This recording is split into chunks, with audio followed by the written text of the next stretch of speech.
Good morning, beloveds. Well, I may have a voice today or not. I'm not sure. Okay. So I am, for the foreseeable future, I'm reading the textbook. And I started, and I was thinking I could get all the way through the thing itself. No, it took a minute. So I am doing, it looks like about 4 sections seem reasonable, depending on how big the sections are. So I am starting on, I am in the introduction, and I'm doing the thing itself, and I'm starting with limitless power at people's disposal.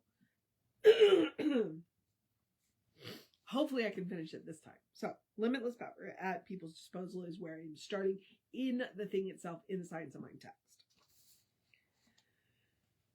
Marvelous as the concept may be, it is nonetheless true that people have at their disposal, in what they call their subjective mind, a power that seems to be limitless. This is because they are one with the whole of the subjective side of life. People's thoughts falling into their subjective mind merge with the universal subjective mind and become the law of their life, through the one great law of all life. There is not 2 subjective minds, there is but one subjective mind.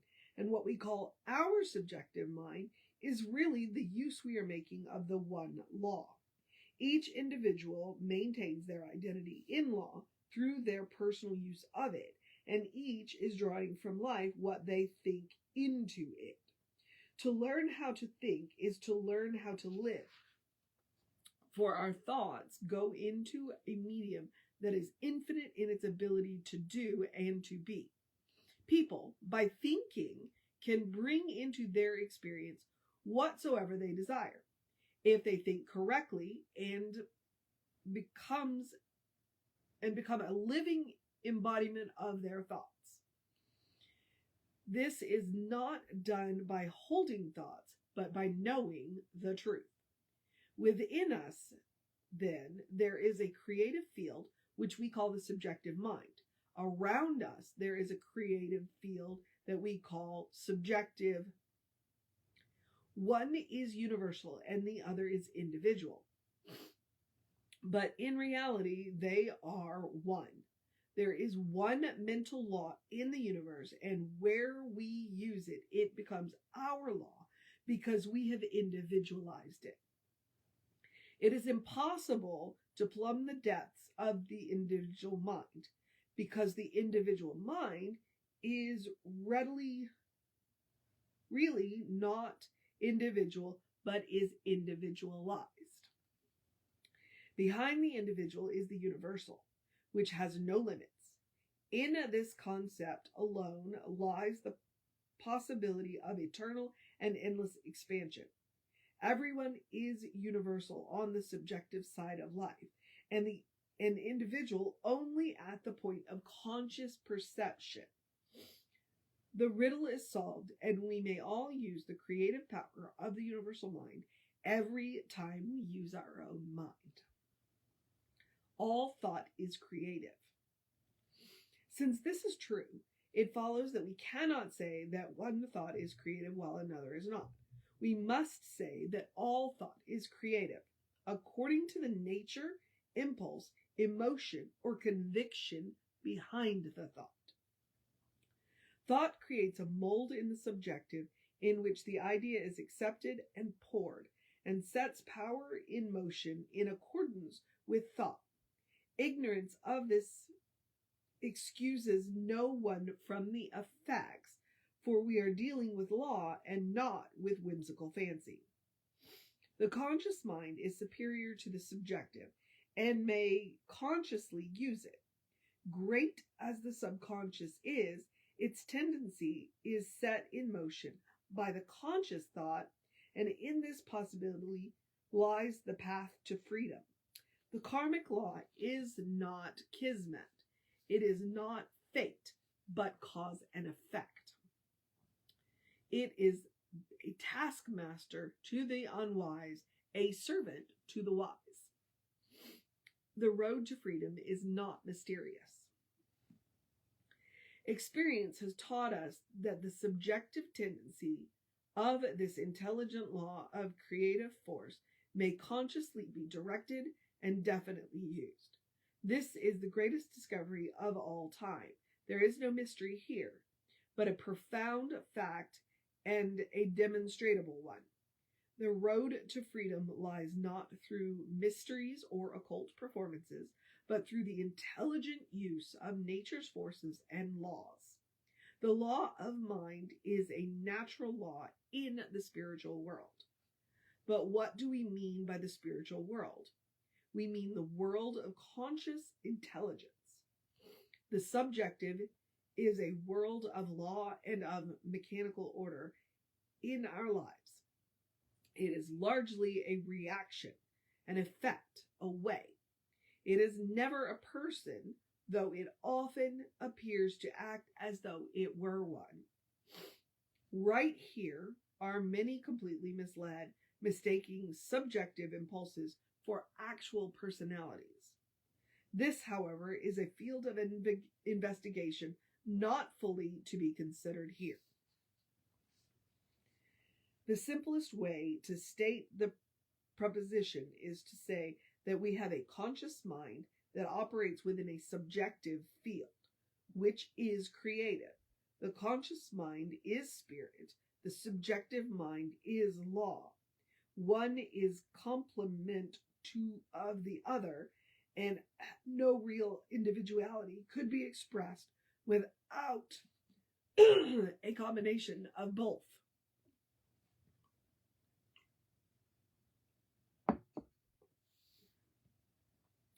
No person has ever plumbed the depths of either the conscious or the subconscious life. In both directions, we reach out to infinity, and since we cannot encompass infinity, we shall always be expanding and always enlarging our capacity to know and to experience.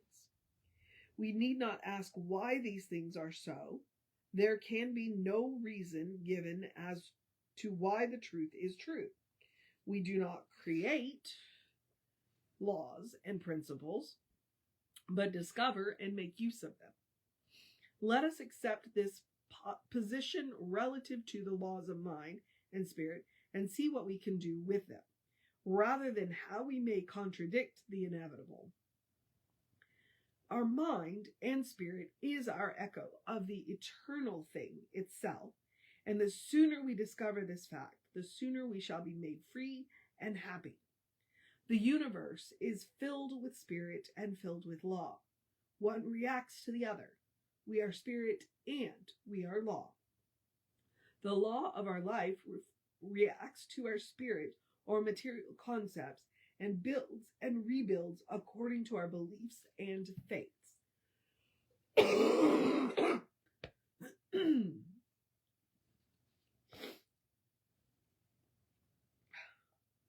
Learning to trust will make us happy. All people seek some relationship to the universal mind, the oversoul, or the eternal spirit, which we call God.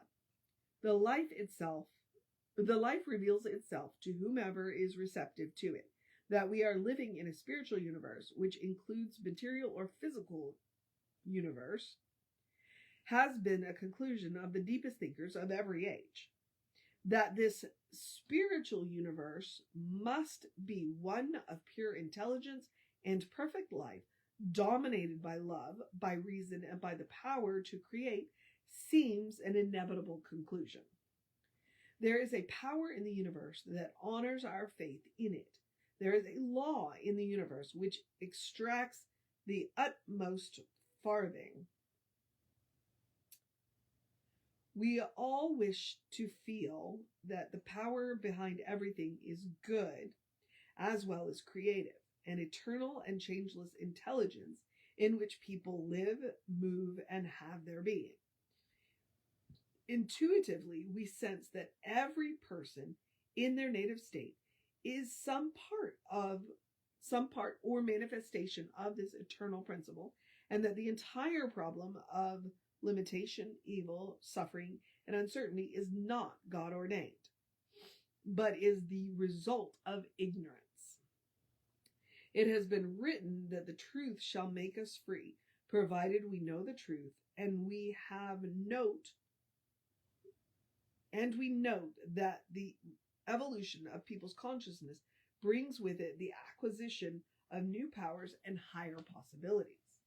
We find ourselves torn by confusion, by conflict, by affirmation and denial, by emotion congested by fear, congealed by pride. We are afraid of the universe in which we live, suspicious of the people around us, uncertain of salvation of our own souls. All these things negatively react and cause physical disorders. Nature seems to await our comprehension of her, and since she is governed by immutable laws, the ignorance of which excuses no person from their effects, the bondage of humanity must be a result of our ignorance of the true nature of reality. The storehouse of nature may be filled with good, but this good is locked to the ignorant. The key to this door is held in the mind of intelligence, working in accordance with universal law. Through experience, people learn what is really good and satisfying, what is truly worthwhile. As their intelligence increases and their capacity to understand the subtle laws of nature grow, they will gradually be set free. As they learn the truth will automatically free them. When we learn to trust the universe, we shall be happy, prosperous, and well. We must learn to come under the divine government and accept the fact that nature's table is ever filled. Never was there a cosmic famine.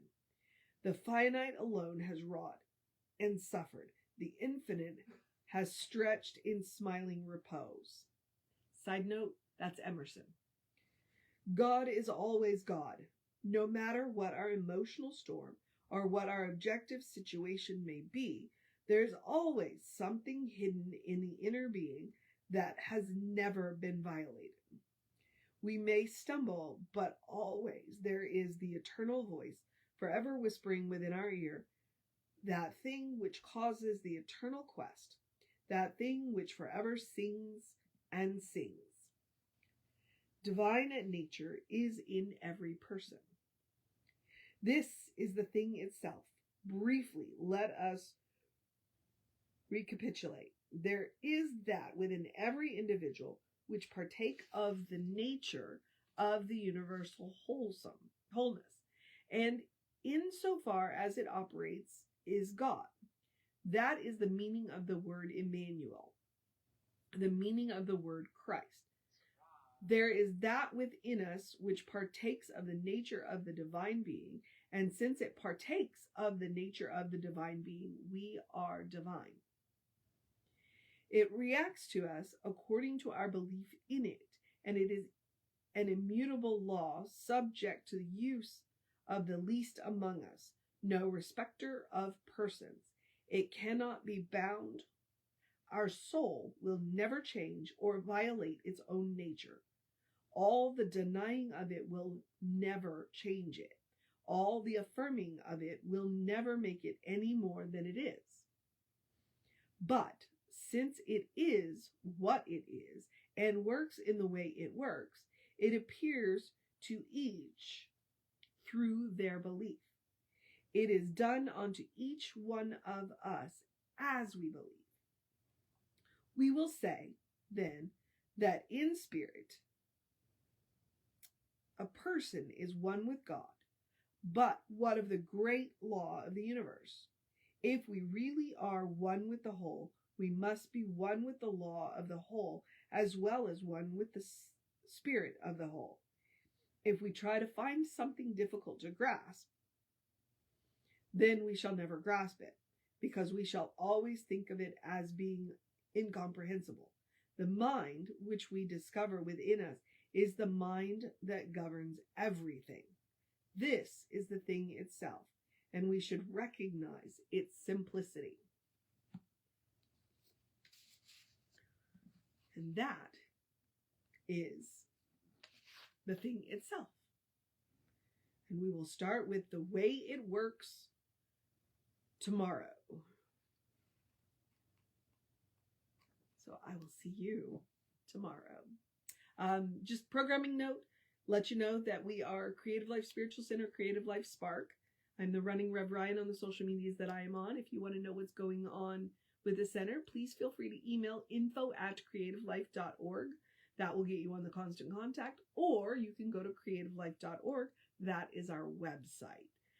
And from there, there's a lot of information. So Reverend David should be on around 5 p.m. with you. I will be back with you tomorrow with more of the science of mind.